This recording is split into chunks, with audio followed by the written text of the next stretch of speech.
saudara-saudara dikasih Tuhan, senang kita bisa kembali hari ini untuk bersama-sama bersaat teduh. Kali ini kita akan bahas di perikop kita selanjutnya tentang perumpamaan penggarap-penggarap kebun anggur. Namun sebelum kita menggali firman Tuhan lebih dalam, saya mengajak Bapak Ibu Saudara untuk naikkan pujian ini di hadapan Tuhan.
Kasih yang baru yang Bapa berikan bagi kami.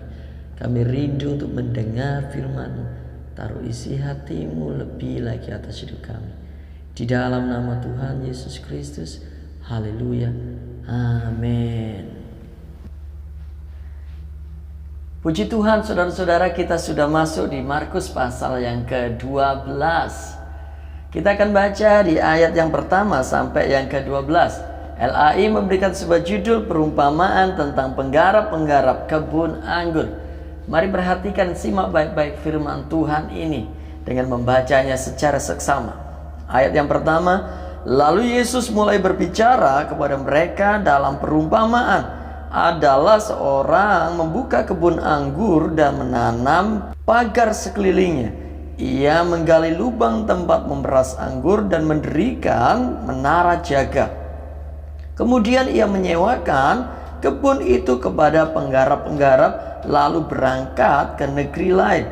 Dan ketika sudah tiba musimnya, ia menyuruh seorang hamba kepada penggarap-penggarap itu untuk menerima sebagian dari hasil kebun itu dari mereka.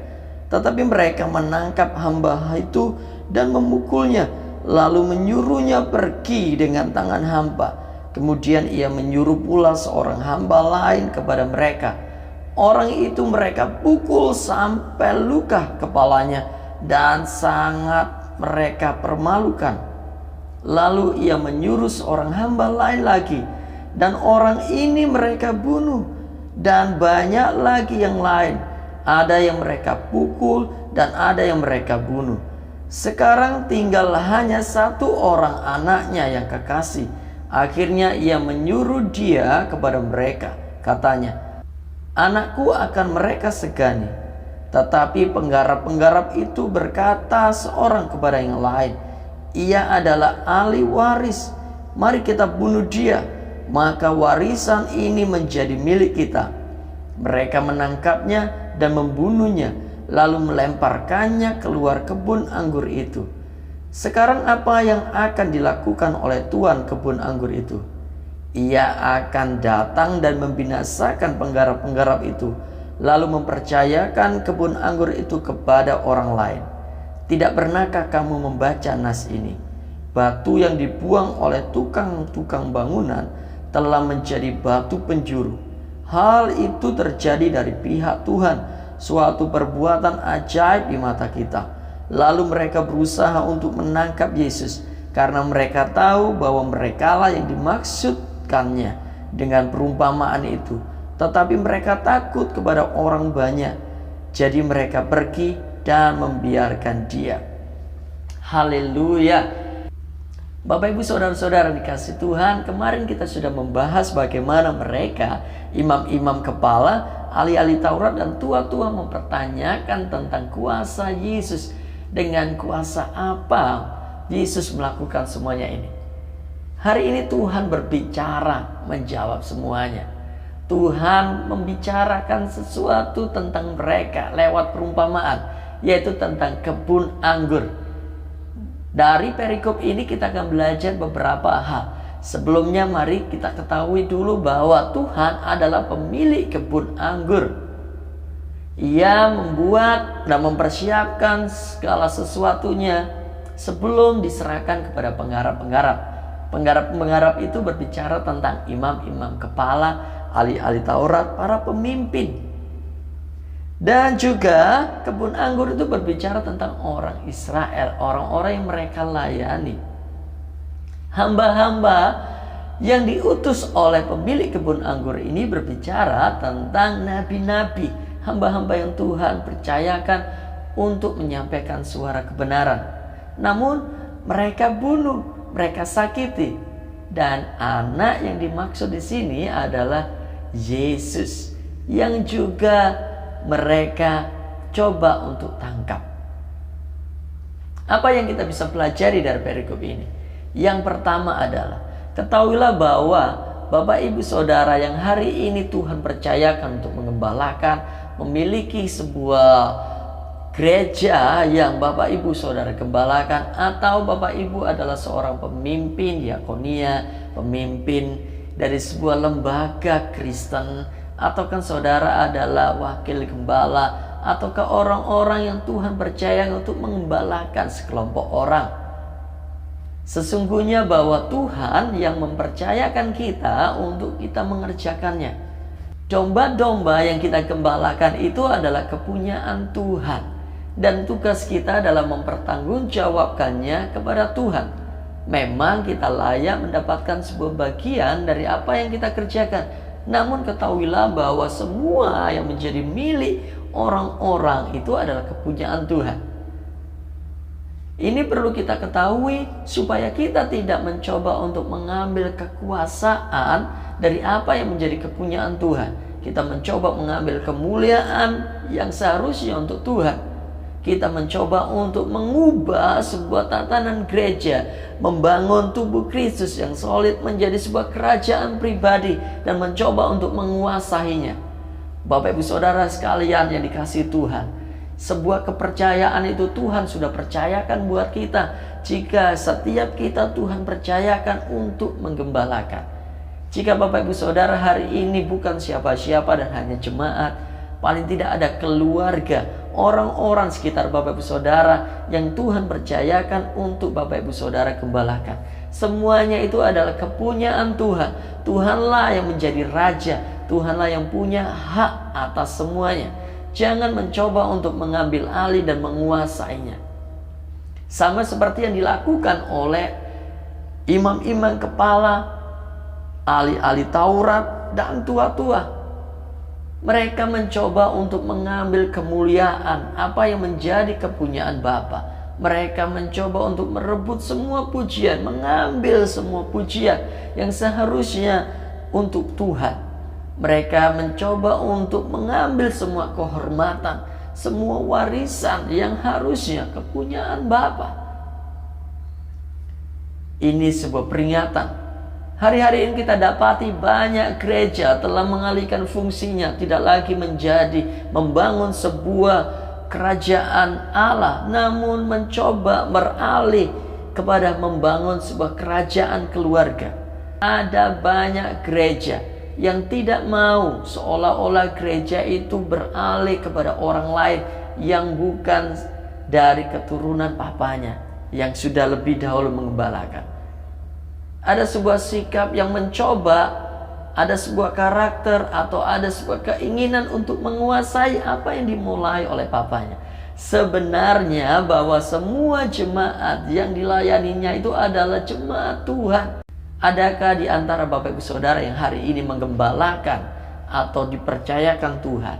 Jika Tuhan percayakan kita untuk mengembalakan domba yang lain, jika Tuhan percayakan untuk kita dipindah kepada sebuah tempat yang lain yang lebih kecil untuk mengusahakan sesuatu jauh lebih baik, apakah kita rela untuk bersikap legowo, menerima bahwa sebenarnya kalaupun kita Tuhan percayakan itu sebuah anugerah, jika kita harus dipindahkan melayani sebuah tempat yang gersang, itu juga anugerah bahwa Tuhan masih percayakan kita.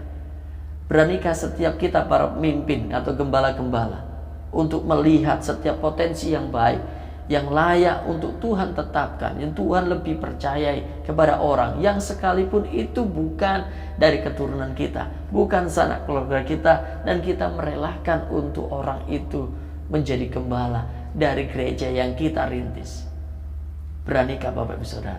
Jika masih ada sebuah usaha untuk membangun kerajaan keluarga, maka Alkitab mencatat Bapa akan turun tangan dan memberikan itu kepada orang lain. Itu tandanya bahwa kita sudah tidak layak dipercayai. Kita mencoba untuk mengambil kemuliaan yang hanya untuk Tuhan.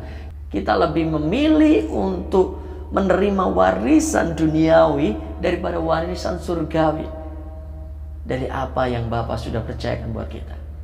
Ini peringatan buat setiap kita, gereja kecil atau gereja besar. Mari selidiki motivasi hati kita ketika kita mau jadi seorang pemimpin dari sebuah gereja itu. Apakah tujuannya kita untuk membangun sebuah kerajaan keluarga atau membangun kerajaan Tuhan? Jika Bapak Ibu Saudara hari ini terlihat sebuah motivasi untuk membangun kerajaan sendiri, musuh saudara adalah Tuhan. Ia akan menjadi hakim atas hidup setiap kita. Jika Bapak Ibu Saudara memiliki hati yang mau legowo, sama seperti Yohanes yang berkata kepada murid-muridnya ketika murid-muridnya ingin untuk mengikuti Yesus, dan Yohanes mempersilahkan murid-muridnya sebab dialah guru yang agung. Tuhan harus semakin besar dan kita harus semakin berkurang. Warisan kita ada di surga. Jika Tuhan percayakan kita warisan dunia, bersyukur buat anugerah, dan jangan mencoba untuk mengambil alih apa yang menjadi kepunyaan Bapa. Ada bagian yang harus Bapa ambil daripada kita. Jika kita Tuhan berikan, itu kasih karunia, itu upah yang harus kita terima, yang layak kita terima. Namun jangan sekali-kali mengambil, menguasai apa yang menjadi miliknya Tuhan. Perhatikan ayat yang ke-9. Sekarang apa yang akan dilakukan oleh tuan kebun anggur itu? Ia akan datang dan membinasakan penggarap-penggarap itu, lalu mempercayakan kebun anggur itu kepada orang-orang lain. Hal yang kedua yang kita bisa dapati dari ayat ini adalah Tuhan mencari orang-orang yang layak dipercayai. Jika Bapak Ibu Saudara adalah orang-orang yang layak dipercayai, maka bersiap-siaplah, Tuhan akan mengangkat saudara. Kesetiaan yang kecil yang Bapak Ibu Saudara lakukan dengan setia, dengan tekun, dengan penuh tanggung jawab, tanpa pernah mengambil kemuliaan yang datang, yang seharusnya jadi kepunyaan Tuhan, maka Bapak Ibu Saudara siap-siap. Saudara adalah orang yang paling tepat di matanya Tuhan untuk layak dipercayai. Dua hal yang kita bisa pelajari dari perikop ini. Yang pertama adalah jangan mencoba untuk mengambil apa yang menjadi bagian Bapa. Apa yang Bapa percayakan buat kita, nikmati. Apa yang bagi kemuliaan Tuhan, berikan pada Tuhan. Ialah pemilik kebun anggur itu. Ialah yang pemilik hidup kita. Biarkan Tuhan berkuasa atas hidup kita. Biarkan Tuhan bekerja atas hidup kita. Hal yang kedua adalah jika Bapak Ibu Saudara didapati Tuhan layak dipercayai, maka bersiap-siaplah, Tuhan akan mengangkat saudara dan saya. Hari ini saya berdoa buat Bapak Ibu Saudara. Mari tundukkan kepala. Hamba menyerahkan setiap umat-Mu dalam tangan Tuhan. Kami berdoa, taruh isi hati-Mu Tuhan atas setiap para pemimpin, untuk mereka menyerahkan hidup mereka dalam tangan Tuhan, sebab Engkaulah yang punya hak atas hidup mereka. Setiap gereja yang mereka pimpin, setiap organisasi Kristen yang mereka pimpin, kiranya mereka boleh bersyukur lewat apapun yang Tuhan sudah berikan, dan apa yang mereka kerjakan kemuliaan hanya bagi Tuhan. Kiranya Tuhan dapati setiap kami umat-Mu layak dipercaya Tuhan, dan kami rindu Tuhan taruh ketaatan, kesetiaan buat kami untuk melakukan apa yang menjadi bagian kami. Semua pujian, hormat, dan kemuliaan kami persembahkan untuk kepada-Mu Tuhan, yang mengerjakan jauh lebih banyak dari apa yang bisa kami pikirkan, jauh lebih besar daripada apa yang bisa kami bayangkan. Di dalam nama Tuhan Yesus Kristus, terimalah damai sejahtera yang melampaui segala akal, yang akan membawa kita untuk layak dipercayai Tuhan. Di dalam nama Tuhan Yesus Kristus, terima dengan iman. Haleluya. Amin. Tuhan Yesus memberkati. Bye-bye.